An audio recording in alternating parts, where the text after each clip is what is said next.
Retrouvez la force de l'engagement. Avec Agipi, épargne, retraite, assurance emprunteur, prévoyance, santé. Sud Radio, la force de l'engagement, 15h, 15h30, Muriel Réus. Bonjour à toutes et à tous, merci d'être avec nous pour la force de l'engagement, l'émission qui donne la parole à celles et ceux qui font bouger la société. Aujourd'hui, je reçois Frédéric Pommier, journaliste, chroniqueur sur France Inter depuis plus de 20 ans et auteur du livre Derrière les arbres, publié chez Flammarion. Dans cette œuvre littéraire, telle que vous la gratifiez vous-même, une œuvre d'une puissance rare, sensorielle, fragmentée, construite comme une traversée de la mémoire traumatique, vous racontez les traces laissées par les violences sexuelles dans une existence entière.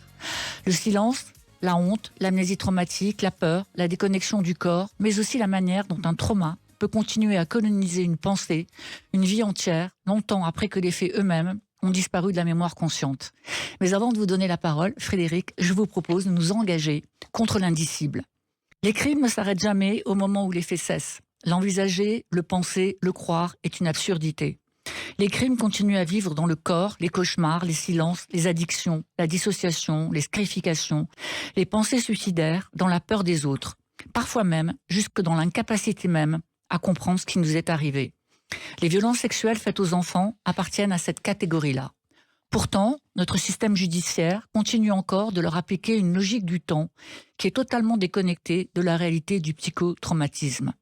En France, près de 5 millions d'adultes vivent avec les conséquences de violences sexuelles subies durant leur enfance. Chaque année, ce sont 160 000 enfants qui deviennent victimes de violences sexuelles, 2 à 3 enfants par classe. Pourtant, nous continuons collectivement à penser ces violences comme des faits rares, exceptionnels, marginalisés, presque périphériques. Et le fait que seul 1% des auteurs de viols soient condamnés participe aussi à notre incapacité individuelle et collective à affronter ces crimes. Les violences sexuelles faites aux enfants sont un phénomène massif, systémique, profondément enraciné dans notre société. Et elles installent une réalité que la justice peine encore à intégrer et que nos institutions continuent à sous-estimer.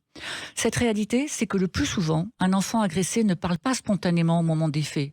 Il ne le peut pas, parce que le cerveau dissocie, parce que la mémoire fragmente, parce que le trauma protège l'enfant de ce qu'il ne peut pas psychiquement supporter. C'est cela, l'amnésie traumatique. Un mécanisme longtemps ignoré, minimisé, contesté, aujourd'hui documenté par les psychiatres, les neurosciences, les associations de victimes et par la Ciivise. Pourquoi alors notre droit continue-t-il de fonctionner selon une logique de calendrier judiciaire ? Pendant des décennies, les crimes sexuels commis sur des mineurs étaient prescrits à l'âge de 28 ans. La justice considérait que 10 ans après la majorité, il était trop tard pour parler. En 2018, dans le sillage de MeToo, la loi portée par Marlène Schiappa a allongé ce délai de prescription. Désormais, une victime peut porter plainte jusqu'à l'âge de 48 ans, soit 30 ans après sa majorité. Alors certains considèrent que 30 ans pour les crimes sexuels commis sur mineurs constitue une évolution suffisante et que l'imprescriptibilité demandée par de nombreuses victimes, associations et spécialistes du psychotraumatisme doit rester réservée aux crimes contre l'humanité. Mais derrière ce débat juridique sur la prescription, il y a aussi une autre interrogation, celle du regard que notre société porte sur les victimes qui parlent tardivement. Y aurait-il, derrière cette parole tardive, une stratégie, un calcul, une vengeance, des intérêts cachés ? Alors peut-être faudrait-il enfin inverser le regard et ne plus demander aux victimes pourquoi elles parlent si tard, mais comprendre ce que les violences sexuelles faites aux enfants produisent psychiquement pour qu'il faille parfois 40 ans, parfois 50 ans, afin de pouvoir nommer les faits. Aujourd'hui, l'enjeu de l'imprescriptibilité des crimes sexuels commis sur les mineurs traverse le débat public, et ce débat est désormais incontournable. Car derrière la prescription, il y a une question plus vertigineuse encore. Que fait-on des enfants qui ont survécu et que fait-on des enfances qui restent prisonnières de l'oubli? Sud Radio, la force de l'engagement, Muriel Réus. Aujourd'hui, dans la force de l'engagement, je donne la parole à Frédéric Pommier, journaliste et auteur du livre Derrière les arbres. Bonjour Frédéric. Bonjour. Alors, avant de commencer cet échange, j'aimerais partager quelque chose avec vous. Je ne le dis jamais, mais en dehors de cette émission, j'accompagne depuis des années des femmes victimes de violences et j'entends des récits graves, extrêmement graves, très très durs. Et pourtant, comme beaucoup des lecteurs, sans doute, de vos lecteurs, j'ai été profondément saisie par votre livre. Par les faits, bien sûr, mais surtout par la manière dont vous les écrivez. par cette précision presque physique du trauma, par cette façon de faire ressentir ce que devient le silence, la honte, l'emprise ou la peur dans le corps même d'un enfant. À quel moment vous avez compris que ce livre ne pouvait pas être seulement un témoignage, mais devait devenir une œuvre littéraire? Assez vite, j'ai compris que je ne pouvais pas livrer un témoignage parce que si c'était un témoignage, je ne pourrais pas tout dire. Je ne pourrais pas dire le plus intime, je ne pourrais pas dire le plus grave, je ne pourrais pas raconter les crimes avec la précision que je souhaitais leur donner. Donc il fallait en passer par les littératures qui de surcroît m'a permis, moi, la forme de mise à distance nécessaire, une forme de mise à distance nécessaire. Raconter les viols que j'ai subis, raconter leur déflagration sur plus de 40 années de vie, ça m'a été possible parce que j'ai choisi de faire du petit garçon que j'étais un personnage. De faire des parents de ce petit garçon, de mes parents, des personnages, mon frère, ma sœur, et par la suite mes copains à l'adolescence, et par la suite la compagne avec qui j'ai eu 2 enfants. Et si ça devenait des personnages, je pouvais moi raconter à ce moment-là l'intime.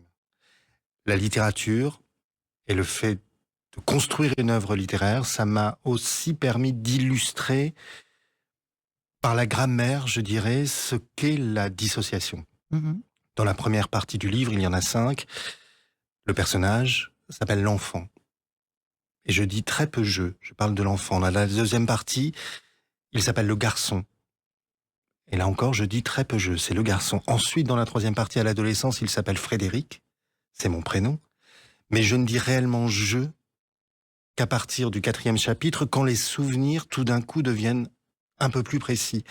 Et pour moi, c'était une manière aussi de raconter par la langue comment tout ce chemin de vie, c'est tout un chemin très dur et très long de réappropriation de mon corps que des hommes ont massacré dans mon enfance, et ce corps dont on m'a presque privé, et un chemin de réappropriation même de mon identité. Et c'est pour ça que la 5e partie s'appelle Les retrouvailles. Ce sont aussi des retrouvailles avec moi-même, et ce livre, c'est comment je me suis finalement retrouvé et réparé un peu après toutes ces années de perte, d'oubli et de dépossession de moi-même.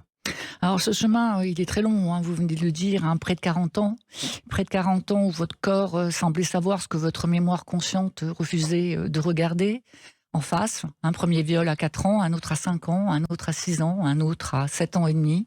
Comme si ce trauma continuait à organiser votre existence avant même de devenir clair, de le percevoir complètement. Est-ce que c'est cela, la violence la plus profonde faite aux enfants? Continuer à vivre pendant toutes ces années sans qu'on soit en capacité de nommer ce qui nous est arrivé? Je ne sais pas si c'est plus violent, mais c'est une violence supplémentaire. Il y a la violence des crimes, la violence des viols. Et il y a aussi, effectivement, la violence du silence imposé. Parce que souvent, les prédateurs, ils imposent le silence à leurs petites victimes.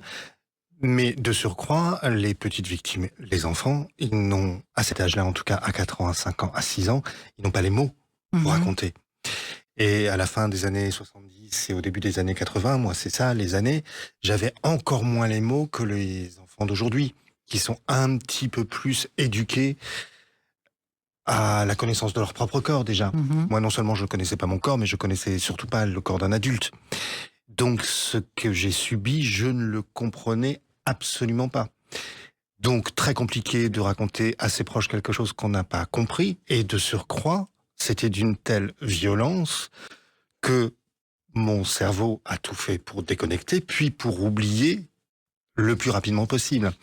Et plus on se tait, plus on oublie aussi ce qui s'est passé, et quand en plus, et ça c'était le 4e homme dont je parle dans ce livre, à ce moment-là j'avais 7 ans et demi, quand en plus, après avoir été violé par le corps, on nous viole le cerveau, là je pense à une des phrases qui m'a été dite, et cette phrase c'est « je savais que tu en avais envie ». J'avais 7 ans, 3/4. Eh bien, on se tait là parce qu'on se sent coupable et parce que On nous fait croire que ce qui vient de se produire, c'est parce qu'on l'a souhaité.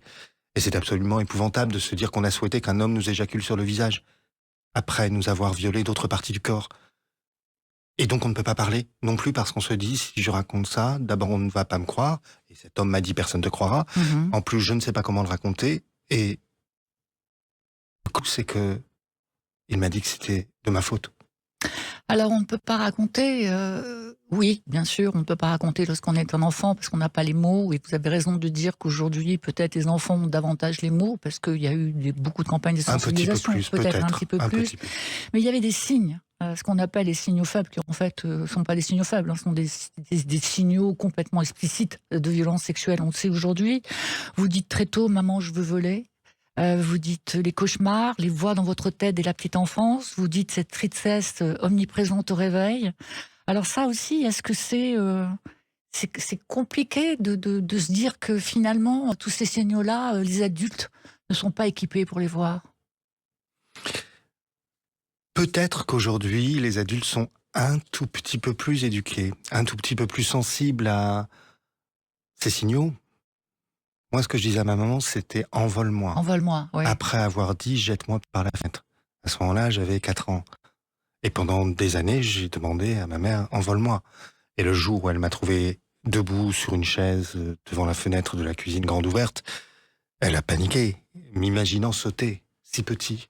Et après, des signaux, effectivement, il y en a eu d'autres. J'étais un petit garçon qui faisait des cauchemars terribles. Il y avait des loups dans ma chambre. J'étais un petit garçon qui, à une certaine période, pleurait tous les matins parce que je voulais plus être un petit garçon. Et je rêvais qu'une fée me transforme dans la nuit en petite fille. Je voulais plus être un petit garçon parce que je voulais plus être ce petit garçon auquel on avait fait du mal. Et par la suite, en grandissant, je me tapais. Mais ça, personne ne le savait parce que je le faisais caché dans une chambre. Je me tapais, je me faisais des séances de flagellation, je m'insultais. Ça durait 40 minutes, j'en sortais épuisé, mais un peu vidé de quelque chose dont il fallait que je me vide.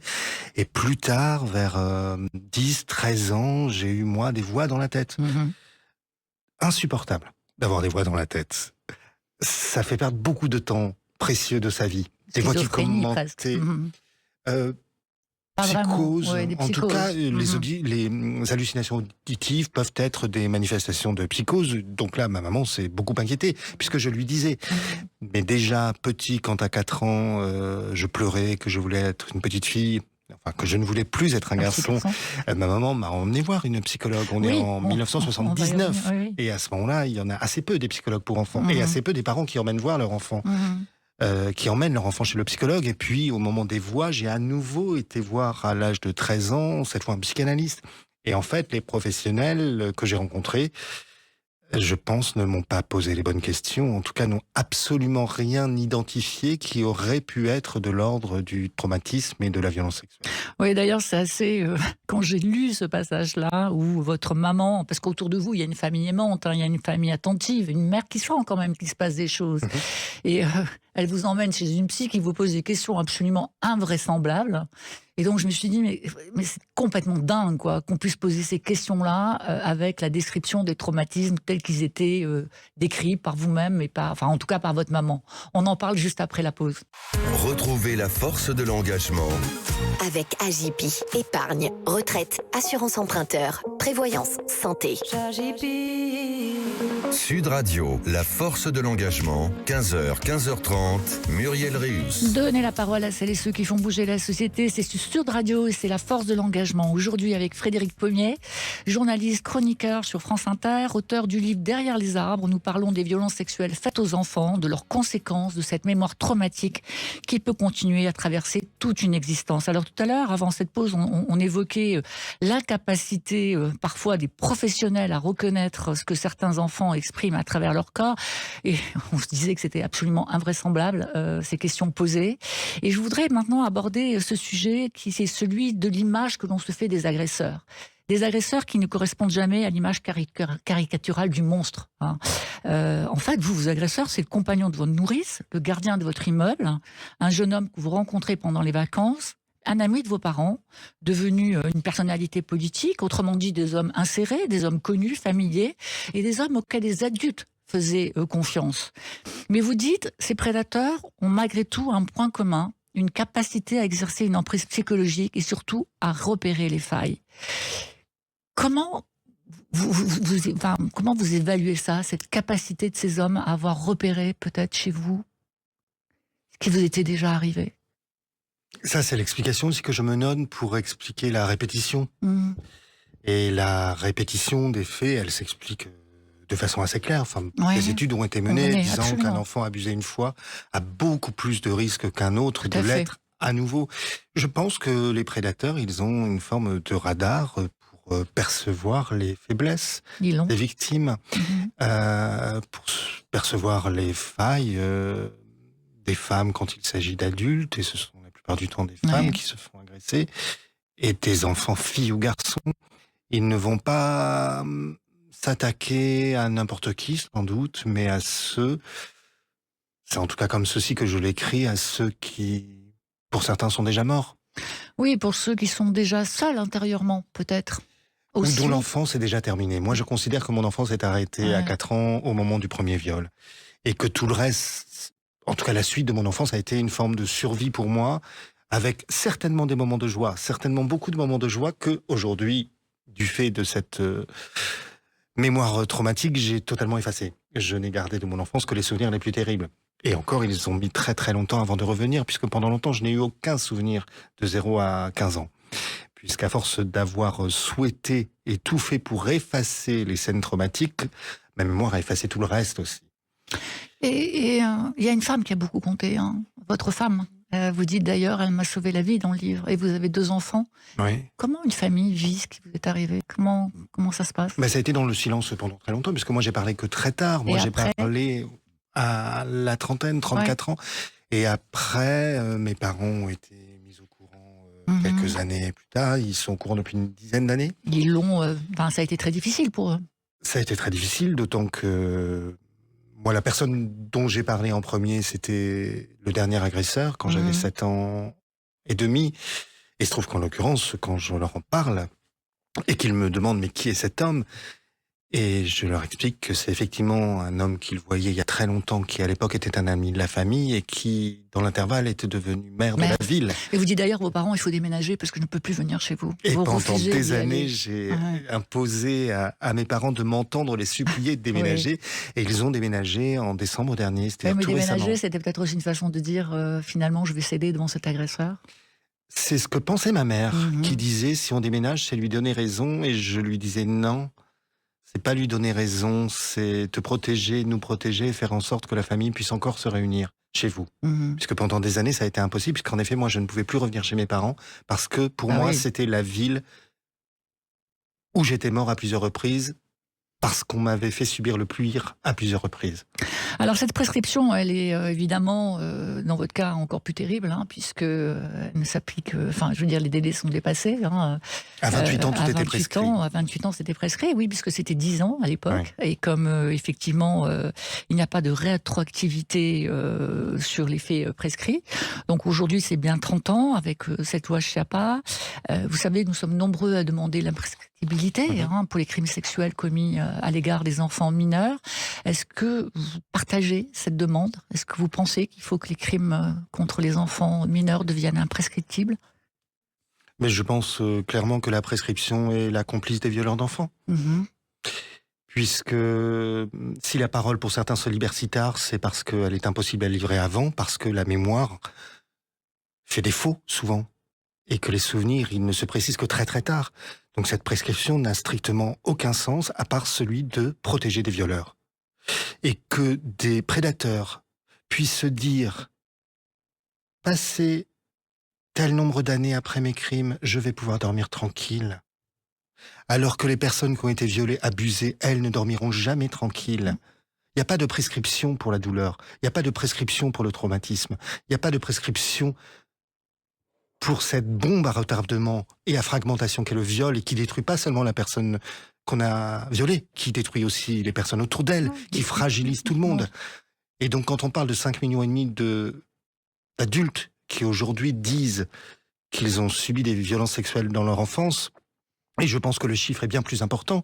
Ça veut dire 5,5 millions de personnes ou davantage qui, aujourd'hui, pour certains, continuent de vivre avec ces douleurs-là, dont parfois ils ne réussiront jamais à parler. Beaucoup sont morts avant d'avoir pu parler. Beaucoup en sont morts. Mais les criminels, eux, ils sont pas inquiétés pour la plupart à cause de cette prescription, grâce à cette prescription les concernant. Donc oui, de mon point de vue, qui est le point de vue de quelqu'un qui s'est souvenu avec précision trop tard? Moi, Pas tout trop était tard, quand vous avez pu vous en par rapport à la souvenir. prescription. Par rapport à la prescription, oui, Quand bien j'ai sûr. compris Oui, en oui. fait Mhm. que tout était prescrit à 28 ans, moi j'avais des vagues souvenirs et j'avais juste des envies de mourir, j'avais juste des visages et des ombres qui surgissaient sans que j'arrive à élucider clairement ce qui s'était passé. À 28 ans, c'était fini. Et mes agresseurs, à ce moment-là, ils pouvaient gambader tranquille dans la campagne et continuer à abuser d'autres enfants. C'est le enfants. cas, ils combattent toujours tranquille dans la campagne combattent et on toujours ne sait pas s'ils tranquille. n'ont pas encore des enfants. Donc oui, la prescription, évidemment qu'il faut qu'elle tombe pour les violences sexuelles sur les enfants. Et moi, si j'ai parlé, c'est en sachant que c'était trop tard pour moi. Et si je l'ai fait, c'est aussi pour tous les autres Mhm. qui ne pourront pas parler. Soit parce qu'ils ne sont plus là, soit parce qu'ils ne trouveront pas les mots, soit parce qu'ils n'ont pas cette énergie et cette patience. Et si j'ai porté plainte contre le dernier des agresseurs, c'est aussi pour ça. C'est pas pour moi. Pour moi, c'était trop tard. C'était sans doute un peu pour moi, pour rendre justice au petit garçon que j'étais et auquel la justice ne rendra jamais justice. Mais c'était aussi pour tous les autres. Et pour que d'autres paroles de garçons se lèvent aussi, pour accompagner celles si nombreuses des femmes qui ont eu le courage de parler avant nous et qui ont peut-être pas été soutenues suffisamment par les hommes et dont on remet en cause la parole si souvent. Et ça m'est insupportable de voir le nombre d'hommes et de femmes d'ailleurs qui remettent aussi facilement la parole des femmes en cause Mhm. et peut-être un peu moins celle des garçons. Alors, cette parole des hommes, elle est très importante. Moi, je pense que la parole des hommes, sur tous les sujets, évidemment sur les violences, mais aussi sur tous les sujets d'égalité, est fondamentale. MeToo, vous venez de dire, a déplacé notre regard collectif sur les violences sexuelles. Il a rendu audible ce que la société ne voulait pas voir. Est-ce que ce mouvement, il a agi aussi d'une certaine façon, personnellement? Est-ce que quand MeToo a éclaté, est-ce que vous vous êtes dit, à ce moment-là, c'était il y a 10 ans, MeToo, est-ce que vous vous êtes dit, la parole des hommes va aussi se libérer aujourd'hui? Est-ce que ça a eu une influence? Alors, je sais que c'est pas ce qui a conduit l'écriture du livre. L'écriture du livre, c'est une agression, effectivement, physique dans un cours dans votre immeuble. Mais est-ce que MeToo, à ce moment-là, a provoqué en vous quelque chose qui était de l'ordre de les hommes vont parler enfin, et peut-être que moi aussi je vais parler? Oui ou pas? Moi, pendant toute la période MeToo, je me suis retenu d'écrire MeToo. Mhm. Retenu en me disant, à partir du moment où j'écris ce mot, ça veut dire qu'il faudra raconter toute ton histoire. Et à ce moment-là, je n'étais pas prêt à raconter toute mon histoire. En revanche, qu'est-ce que j'ai mis des cœurs sur les publications de toutes les femmes qui racontaient à ce moment-là. Qu'est-ce que j'ai partagé? Qu'est-ce que j'ai essayé de dire? Moi, je comprends, moi, je soutiens. Ce sont des mini-gestes, hein, c'est ce que j'étais en mesure de faire à ce moment-là. Et je ne sais pas si à ce moment-là, j'étais convaincu que j'allais moi aussi parler. Peut-être que je me disais que c'était le moment des femmes aussi, que ma parole ne serait pas entendue, qu'elle n'avait pas sa place à ce moment-là, en tout cas du débat. Et je lis parce que oui, je sais que je me suis retenu. Voilà, de dire MeToo. Mais par pudeur et par pudeur et en sachant qu'autour de moi les gens n'étaient pas au courant encore, que mes enfants n'étaient pas au courant. Et moi, si j'ai attendu pour sortir ce livre et raconter cette histoire, c'est aussi parce que j'ai attendu, je crois, que mes enfants soient en âge d'entendre cette histoire. Frédéric Pommier, je vous remercie. Ce livre est plus que salutaire. Je vous invite évidemment tous à le lire. Je rappelle, Frédéric Pommier, Derrière les arbres, aux éditions Flammarion. Cette parole, elle est essentielle. Je dirais même qu'elle est vitale. Et j'espère qu'elle va aussi encourager peut-être d'autres hommes à prendre la parole et à raconter ce vécu qui est innommable. Je vous redonne rendez-vous dimanche prochain, même heure, même énergie. Peut-être pas tout à fait le même sujet. L'émission est disponible sur sudradio.fr, sur tous les podcasts, et je vous souhaite un excellent dimanche. C'était la force de l'engagement. Avec Agipi, épargne, retraite, assurance emprunteur, prévoyance, santé. J'agis.